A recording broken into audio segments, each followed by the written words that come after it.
Pemirsa, sosok calon presiden Partai Gerindra, Prabowo Subianto, terus menguat di bursa pemilihan presiden 2024 mendatang.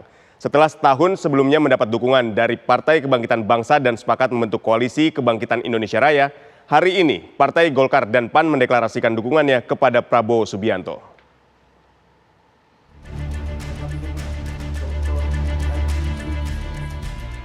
Posisi Ketua Umum Partai Gerindra Prabowo Subianto makin menguat dalam kontestasi pemilu presiden 2024 setelah Ketua Umum Partai Golkar Erlangga Hartarto dan Ketua Umum Partai Amanat Nasional Zulkifli Hasan mendeklarasikan dukungannya kepada Prabowo Subianto.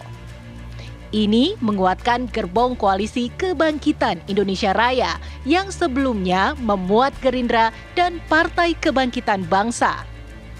Pesan simbolik menguat karena deklarasi 4 partai berlangsung di Museum Perumusan Naskah Proklamasi Jakarta. Menurut Prabowo, Museum Perumusan Naskah Proklamasi sengaja dipilih sebagai makna perjuangan, bersama-sama berjuang untuk kepentingan rakyat.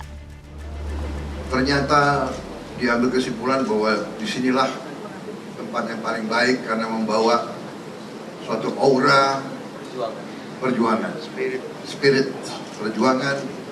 Juga kita dikawal, ya, walaupun ini hanya katakanlah suatu lambang patuh, itu seolah ingatkan kita bahwa kita tidak boleh bertindak gegabah, kita tidak boleh bertindak seenaknya. Kita jangan bertindak atas nama kepentingan kita, setulus-tulusnya, sedalam-dalamnya dari hati kita paling dalam. Kita bertindak, bergerak untuk kepentingan rakyat Indonesia. Lalu, bagaimana nasib Koalisi Indonesia Bersatu yang sebelumnya berisi Partai Amanat Nasional, Golkar, dan Partai Persatuan Pembangunan? Jelas P3 sudah jauh hari mendukung Ganjar Pranowo sebagai calon presiden dari PDI Perjuangan. 4 partai pencetus demokrasi ini mengklaim deklarasi didukung oleh Presiden Joko Widodo. Menurut Ketua Umum Partai Golkar Erlangga Hartarto, Prabowo Subianto adalah sosok yang tepat untuk melanjutkan program-program Presiden Joko Widodo. Di Asia tidak banyak negara yang lolos. Oleh karena itu, kepemimpinan 10 tahun ke depan sangat penting. Dan ini harus dibawa kepemimpinan dan nakoda yang tepat. Karena jangan sampai pendapatan per kapita kita turun lagi. Di Asia hanya Jepang, Korea, Singapura yang lolos. Dan saat sekarang tentu kesempatan 13 tahun bonus demografi menjadi sangat penting.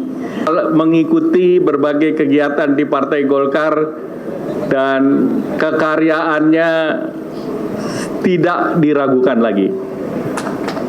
Ini egaliter, searah, sejalan, dan setujuan dengan Partai Golkar, Pak Prabowo. Benarkah koalisi ini didukung oleh Presiden Joko Widodo? Lalu, siapa yang akan mereka usung sebagai calon wakil presiden pendamping Prabowo Subianto? Akankah posisi Muhaimin Iskandar yang sebelumnya banyak disebut sebagai pendamping Prabowo Subianto akan tergeser? Tim TV One mengabarkan.